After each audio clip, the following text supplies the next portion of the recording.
It is easy to build a nation. It is far more difficult to shape a society.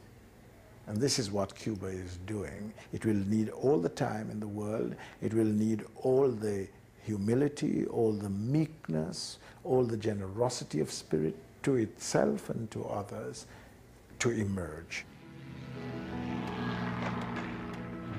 In the 70s and 80s, Cuba's battleground on the home front was the economy. Tremendous efforts were made to industrialize the country and create shared wealth in spite of the continuing U.S. blockade.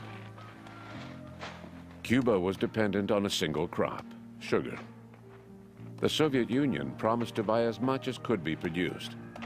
Fidel tried to spur the country on through personal example in the attempt to reach new harvest levels. Salir del subdesarrollo es una tarea titánica, realmente. Y salir del subdesarrollo en las condiciones de Cuba todavía más bloqueada por Estados Unidos. The paradox of Cuba's independence, depending on support from the Soviet Union, involved Fidel in a balancing act that lasted 30 years. Help from the Soviet Union made it possible for Cuba to maintain its advances in universal education and healthcare, and to promote sports and scientific development, as well as greater industrial diversification.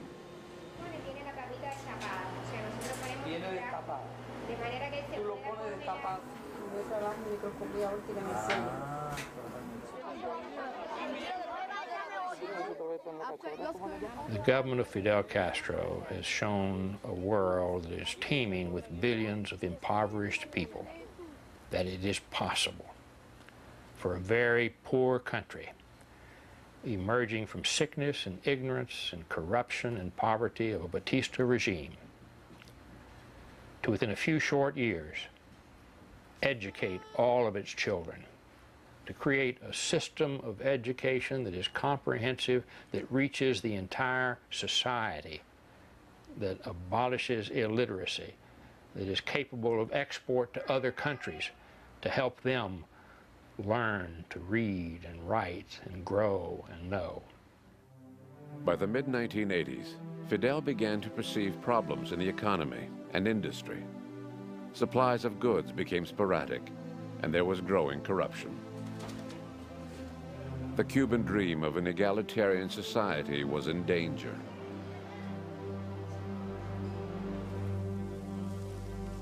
Fidel's response to the crisis was to personally oversee every aspect of Cuban society. He criticized, cajoled, and reorganized in his own unique style.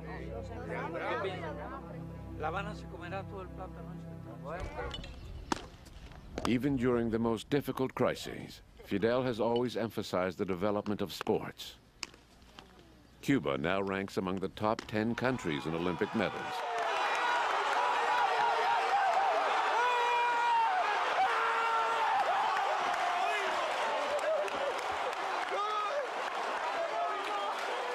Under Fidel Castro, Cubans became famous as artists, as filmmakers, as writers, as baseball players, as boxers, as scientists, and as soldiers. So he took a country and he made them somebody, and there was a cost.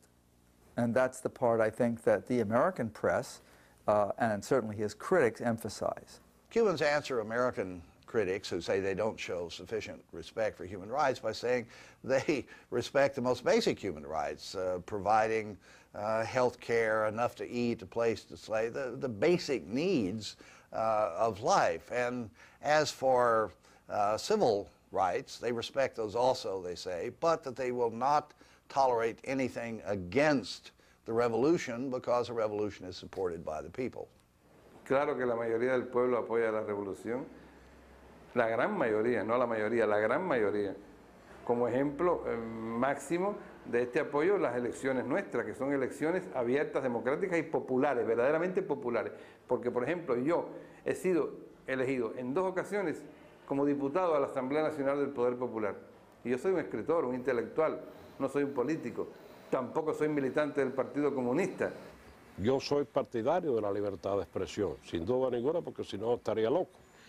Pero comprendo que la libertad de expresión y la pluralidad de partidos, es difícil frente a un país que está permanentemente acosado por un vecino que está a 90 millas. Entonces eso es producto de la actitud defensiva del pueblo, del gobierno de Cuba. And then came an unexpected blow, one that will change life on the island, the collapse of the socialist bloc.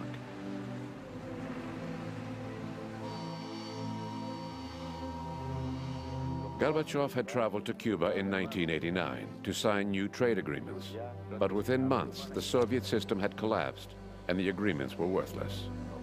Fidel's revolution now faced its toughest challenge since the early days in the Sierra Maestra. Within 2 years of the collapse, the so-called special period, severe rationing was introduced. Fuel became scarce. Export earnings fell by 60% and imports by 70%. Productivity ground to a near standstill for want of raw materials, and many factories were closed. Some chose to leave.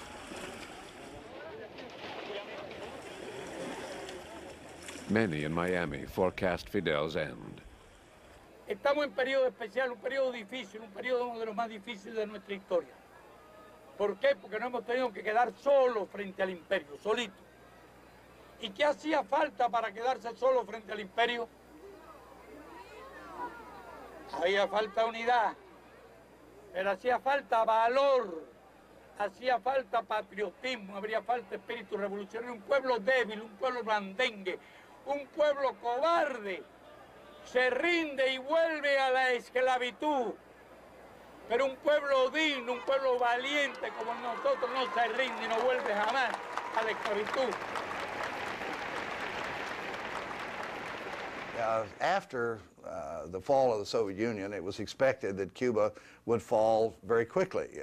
Within a year or two, the socialist revolution in Cuba would be over. I think it's extraordinary that now, a decade later, Cuba survives. En las realidades actuales del mundo, nosotros no podemos hablar de la construcción del socialismo en condiciones ideales. Pero todas las conquistas sociales alcanzadas por el socialismo en nuestro país las defenderemos. Hemos tenido que hacer una apertura económica porque nosotros perdimos capital, mercado, tecnología. Y ahora necesitamos mercado, capital y tecnología para poder desarrollar nuestro país. During the special period, new agreements were signed with Canada and European countries in the spheres of nickel, tobacco, biotechnology, the pharmaceutical industry, and communications.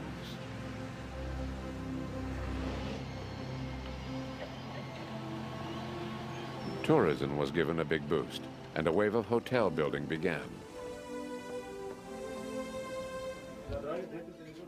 Fidel oversaw important tourism projects, checking many details personally.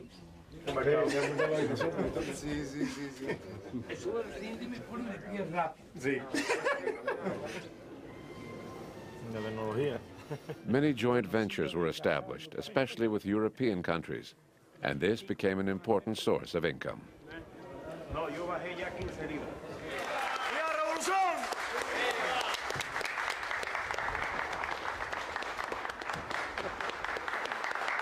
Por muchos años, padre.